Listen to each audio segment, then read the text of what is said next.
thanks, man. Down here on my brother-in-law Jeff Adamson's, and he always pulls through for us when we're looking for some good footage.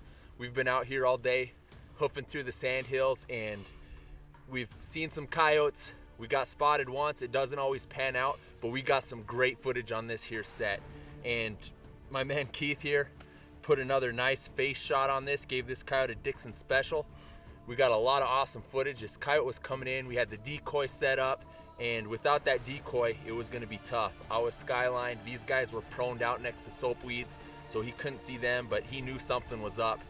By the time he stopped and Keith got turned around, he could see his head sticking up above this little blue stem, and I said, shoot him in the face. And with a precision instrument like this, it makes a 100-yard shot like that pretty simple. And I mean, this coyote was hurting anyway. If you guys can see on video, as you guys could see, his back left leg was busted up and it healed crooked.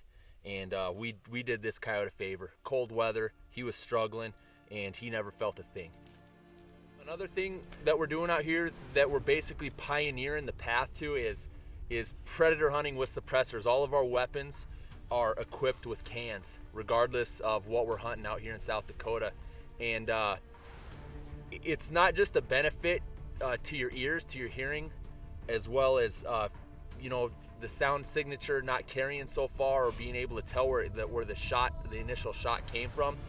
But when I'm filming and my shooters sometimes have to make a shot right beside me, it helps a lot with the camera, me not having to flinch when I know that there's a shot coming.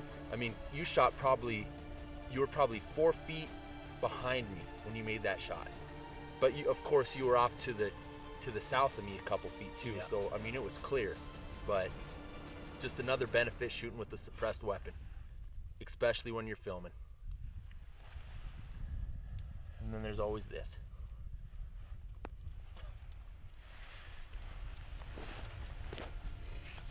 There's always this.